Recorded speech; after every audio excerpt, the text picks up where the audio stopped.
about you, or are you going to live your life based on what makes you happy?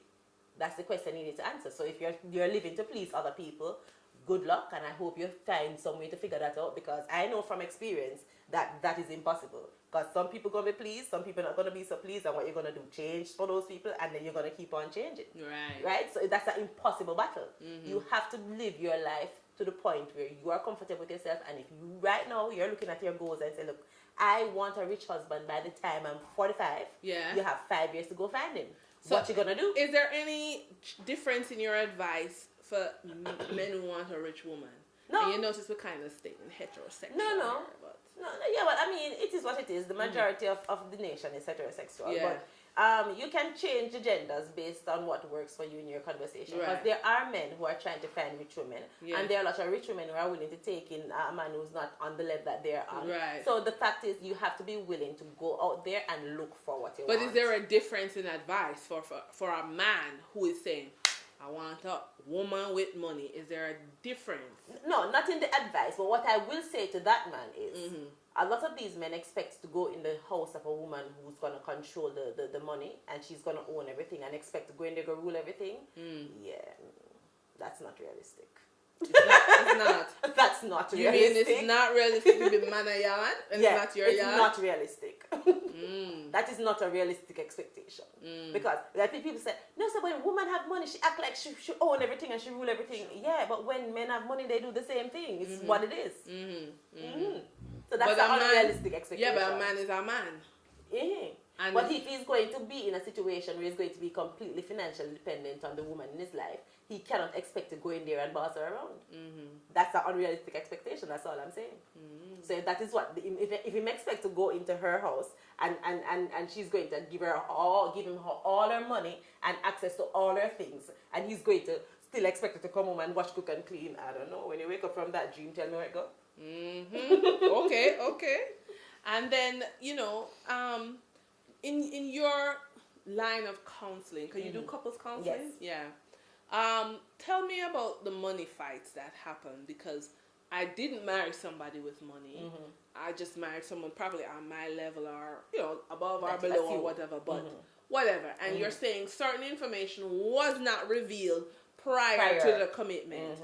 Tell me how, in your experience, how is that working out? What's the drivers? One of the biggest questions that I like to ask couples immediately is, how much money does it take to run your household? Okay. If they're unable to answer that question, that tells me a lot of things immediately. And the first thing it tells me is that they are not working out their money issues. Right. Meaning, they don't know who is paying for what. Right. And as simple as that is, that conversation does not happen enough. A lot of couples go in and the woman assumes that the man is going to pay for everything. Right. And while that may be so, and he may be able to afford that, the fact is, in a lot of relationships, both partners are working. Right. And if both partners are working, then it's not unfair to expect both of them to contribute to the pool. Now, how much you're going to contribute to the pool is something that we have to work out. We have to decide, okay, so it takes $100. I'll put 70, you put 30. That conversation don't happen at all. So what ends up happening is, something get cut off, or something wasn't paid, or something wasn't taken care of, and then that is when the issues start to come up. So it starts from that one thing, and then you realize that phone call coming in from some loan that somebody did have from before they did meet each other, and then that becomes a problem. And then they start to talk about where are we going to send the kids to school, and one person wants to send the kids to this school, and next person, well, we can't afford it, and it's like, what do you mean we can't afford it? So I think there are too many unanswered money questions when it comes to especially marriages, because marriages legally binds you. Right? When you become legally bound to somebody, then your issues become their issues. And so these are things you have to work out. So it's a little pet peeve of mine, the amount of preparation that goes into a wedding, but none of that preparation goes into the marriage. And that is something, especially financially, that I think more couples should put into place before they even start to discuss what is going to happen when we have kids. They need to work their money out. And more they don't do it. They don't do it enough. Do you think churches or institutions like Family Life Ministries or so, do they offer financial couple counseling? Not to my knowledge. And even if they do, it's not enough.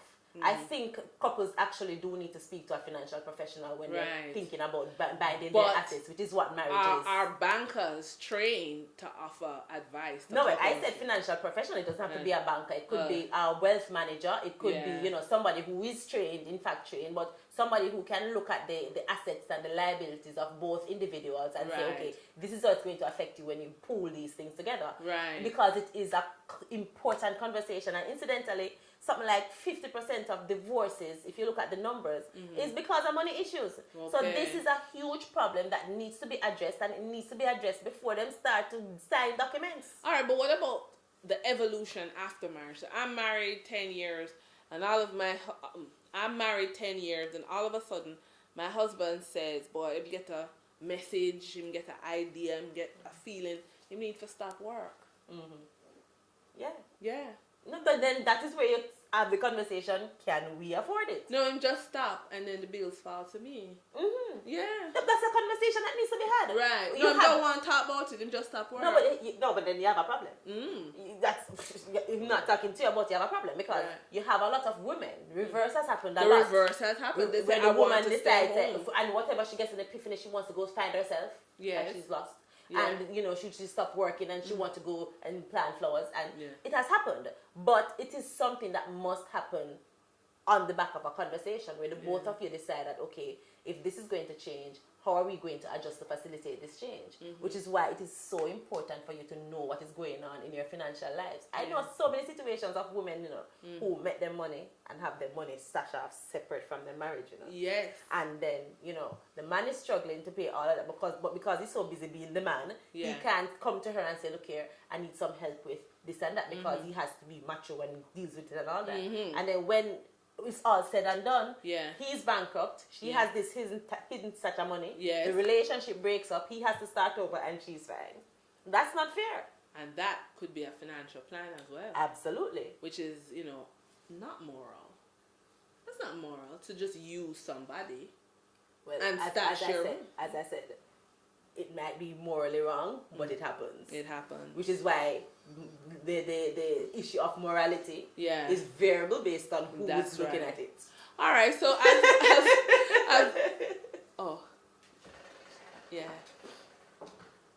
So as we wrap up, Shelley, we've touched quite a bit. Single persons, married persons, men, women, what's realistic, what's not realistic, becoming empowered, being honest.